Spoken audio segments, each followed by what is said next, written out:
आणखीन एक महत्त्वाचा मुद्दा मांडायचा मित्रांनो मला, तो महाराष्ट्र सैनिकांबद्दलच आहे। राजसाहेबांनी सांगितलं, प्रत्येकाला आदेश दिले होते, जे मूळ प्रश्न आहे, जे रोजगाराचे प्रश्न आहेत, माझ्या महाराष्ट्रामध्ये माझ्या मराठी मुला मुलींना नोकऱ्यांचे प्रश्न आहेत, ते सोडवा। आस्थापना येत आहेत आणि तुम्ही बाहेरच्या लोकांना भरताय कंत्राटी कामगार म्हणून। माझ्या महाराष्ट्रामधल्या मुलांना कळत नाहीये, मुलींना कळत नाहीये, कारण आम्ही गुंतवलेत कशात? आम्ही जातीत गुंतवलेत।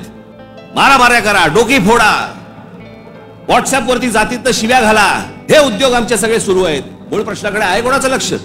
खरं तर मूळ प्रश्नांवरती तुम्ही सरकारला धारेवर धरलं पाहिजे, मंत्र्यांना धारेवर धरलं पाहिजे। निवडणुकीच्या तोंडावरती ज्या ज्या प्रकारची तुम्हाला आश्वासन दिली त्या गोष्टी तुम्ही विचारल्या पाहिजेत। मुळात आपलंच लक्ष जर समजा नसेल तर बाकीच्यांचं फावणारच आहे। तुम्ही सगळे या जातीपातीचे सगळे भेद गाडून तुम्ही एक मराठी म्हणून उभे राहायला पाहिजेत। बाकीच्या राज्यांमध्ये बघा, तामिळनाडू बघा, तामिळनाडूमध्ये हिंदी आणतायत, नाही म्हणून त्यांनी सांगितलं येऊ देणार नाही। केरळामध्ये येऊ देणार नाही। आम्हीच लोटांगण घालतोय, आम्हाला समजत नाही आम्ही काय करायचंय। इतका भांबावलेला मराठी माणूस आजपर्यंत कधी बघितलं नाहीये मी। इतका राजकारणाचा झालेला चिखल देखील मी आजपर्यंत पाहिलेलं नाहीये। कोणत्याच गोष्टींचा आम्हाला गांभीर्य उरलेलं नाहीये। मराठी माणसाला विळखा पडतोय, हा विळखा तुम्ही ओळखला पाहिजेत। मराठी भाषेला विळखा पडतोय। आमच्या महाराष्ट्रामध्ये मुंबईमध्ये आम्हाला सांगता, इकडच्या आस्थापनांमध्ये हमें मराठी बोलना नहीं आता तो क्या हुआ? कानफट इथंच बसणार।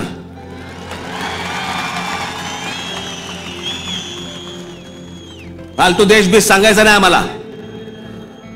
प्रत्येक राज्याची एक राजभाषा आहे, त्या राजभाषेचा सन्मान हा प्रत्येक राज्यामध्ये राखला गेला पाहिजे। महाराष्ट्रामध्ये मुंबईमध्ये मराठीचा मान हा राखला गेलाच पाहिजे प्रत्येक आस्थापनेत। या महाराष्ट्रामधल्या उद्यापासून तयारीला लागा। महाराष्ट्रातल्या प्रत्येक बँकेत मराठी वापरली जाते की नाही पहिले चेक करा। प्रत्येक बँकेत, प्रत्येक आस्थापनेत तुम्ही मराठी म्हणून सगळेजण कडवटपणे उभे राहायला पाहिजेत। प्रत्येकाने आपल्या विभागामध्ये आणि प्रभागामध्ये हे बँकेत जाऊन लेटर द्या हे आदेश दिले होते। हे अधिकृत आदेश होते। आणि काही लोकांनी काय केलं माहिती आहे, पदाधिकारी आहेत ते भरपूर आहेत, मला असं वाटतं तुमच्या देखील भागात असतील, विभागात असतील।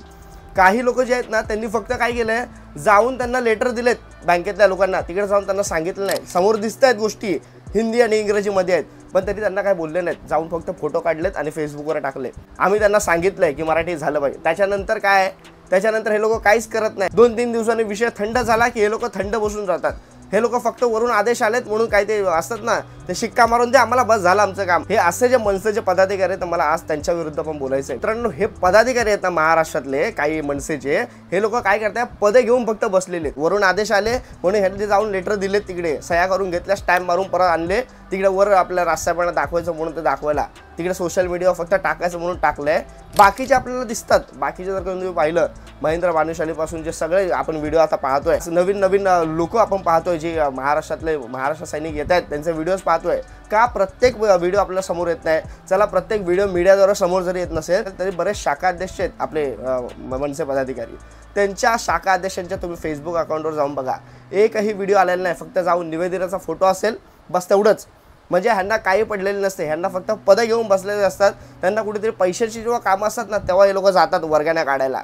मला असं वाटतं ना, राजसाहेबांनी आणि या पदाचे आता जे नवीन कमिटी नेमली आहे ना, त्या लोकांनी ह्यावर ना गांभीर्याने लक्ष दिलं पाहिजे। हे विभागाध्यक्ष, हे शाखा अध्यक्ष, हे पदाधिकारी फक्त पदं घेऊन बसलेले आहेत। आणि जे काही आहेत त्यांना आहे ना, ते पदं पाहिजेत, त्या पदांसाठी ते लोक मरतायत, तिकडे काम करण्यासाठी झटतायत, त्यांना पदं मिळत नाही। साफ सांगतो, काही महाराष्ट्रातले मनसेचे पदाधिकारी असे आहेत। त्यामुळे मित्रांनो, मला ह्याबद्दल पण बोलायचं होतं। काय आहे ना, फक्त जाऊन तिकडे लेटर द्यायच्या आणि मग गोष्टी फॉलोअप घ्यायच्या नाही, आणि या सगळ्या गोष्टी फक्त करायच्या म्हणून पक्षाचा एक प्रोटोकॉल म्हणून करायच्या आणि नको त्या गोष्टी करायच्या। आता मला ते बोलायचंच नाही, सोशल मीडियाद्वारे मला त्या सगळ्या गोष्टी बोलायच्या नाही। पण मित्रांनो, जे मनापासून कळकळीने जे महाराष्ट्र सैनिक असतात ना, ज्यांना खरंच काम करायचं असतं, ज्यांना खरंच एक बोलतात ना, त्यांच्या धमक असते ती तिकडे जाऊन बोलण्याची, की बाबा रे इथं मराठी झालं पाहिजे, हे मराठी का होत नाहीये, हे बोलण्याची ज्यांच्या धमक असते ना, त्यांना पण पुढे जाऊन देत नाही। का जाऊन देत नाही? तर हे मागे पोलीस फिरत असतात आणि मग त्यांना असं वाटतं कुठेतरी आमच्यावर केसेस झाले तर। पण मित्रांनो, ते मुलं जे असतात ना, जे त्यांना पदावर त्या काम करायचं असतं, ते लोकांना ते झेलायला पण तयार असतात। कारण माझ्या मराठी भाषेसाठी, कारण माझ्या राजसाहेबांसाठी, त्यांच्या आदेशासाठी ह्या सगळ्या गोष्टी ते करायला तयार असतात। पण हे काही त्यांचे वरचे पदाधिकारी त्यांना ते कामं करून देत नाही। त्याच्यामुळे मित्रांनो, मला असं वाटतं ह्यात मला असं वाटतं बाळा नांदगावकर साहेब असतील किंवा मग आता संदीप देशपांडे साहेब असतील, या सगळ्यांनी सगळ्या गोष्टीमध्ये त्यांच्या पदाधिकाऱ्यांवर लक्ष ठेवणं गरजेचं आहे। कारण आज भरपूर महाराष्ट्र सैनिक नाराज आहेत। माझी विनंती आहे, माझी खरंच हा व्हिडिओ जर का बाळा नांदगावकर साहेब माझा हा व्हिडिओ पाहत असतील नितीन सरदेसाई साहेब माझा हा व्हिडिओ पाहत असतील, ते सर्वजण माझे व्हिडिओ पाहत असतील, संदीप देशपांडे साहेब पाहत असतील, तर माझी खरंच विनंती आहे ह्या सगळ्या पदाधिकाऱ्यांकडे लक्ष द्या. कारण हे फक्त पदं घेऊन बसले, त्यांना काही गरज नाही आहे हे मराठी झालं पाहिजे का नाही झालं पाहिजे यांना काही पडलेलं नाही आहे.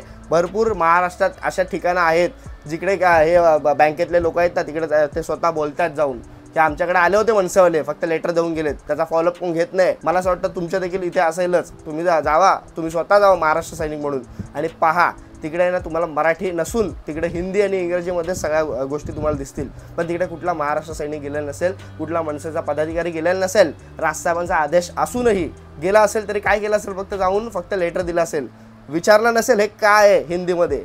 तर त्याच्यामुळे मित्रांनो मला असं वाटतं एक महाराष्ट्र सैनिक म्हणून जरी कोण बोलायला गेलं ना त्या गोष्टी, तरी हे प्रोटोकॉलनुसार बोलायचं नाही म्हणून दबाव टाकतात हे पदाधिकारी त्यांच्यावर. आता हे जे राजसाहेबांनी नवीन कमिटी अध्यक्ष वगैरे सगळ्या गोष्टी नेमल्यात ना, त्यांनी लक्ष देणं गरजेचं आहे असं मला वाटतं. माझी विनंती आहे त्यांना, माझा व्हिडिओ त्यांच्यापर्यंत पोहोचवा जर का तुम्ही त्यांना ओळखत असाल. म्हणजेच आपले जे आता मेन आहे संदीप देशपांडे जे आहे, माझी ही गोष्ट आपल्या बाळा नांदगावकर साहेबांपर्यंत पोहोचवा. कारण मित्रांनो गंभीर मुद्दा आहे. हे फक्त आपले पदाधिकारी आहेत, काही लोक आपण बोलतो मनसेमध्ये वाघ आहेत, पण हे काही जे आहेत ना असे ते भित्रे वाघ आहेत. ते लोकांना ना घाबरतात ते मराठी माणसासाठी लढण्यासाठी, फक्त पदं घेऊन बसलेले आहेत. पण जे झटणारे आहेत ना मागे मला माहिती आहे काय काय लोक झटणारे पण असतात, पण त्यांना त्या पदावर यायला मिळत नाही. काय वरून सेटिंग लावलेले असते त्यांनी, काय गोष्टी असं माहीत नाही.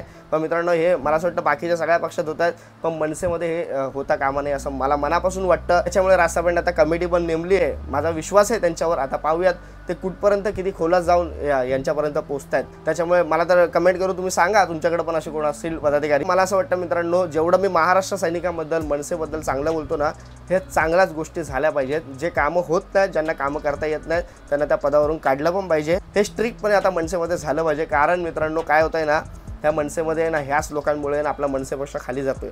त्याच्यामुळे राजसाहेबांनी आता राजसाहेब मेहनत करतायत, कमिटी करतायत, सगळ्या गोष्टी करतायत, पण राजसाहेबांपर्यंत ती गोष्ट पोचत नाही. ती गोष्ट मला असं वाटतं आपल्यासारख्या सामान्य महाराष्ट्र सैनिकापासूनच पोहोचणं गरजेचं आहे. माझ्या या व्हिडिओखाली कमेंट करा, नाहीतर माझा मराठी बोलणारा इंस्टाग्राम चॅनल आहे, तिकडे तुम्ही सांगा मला.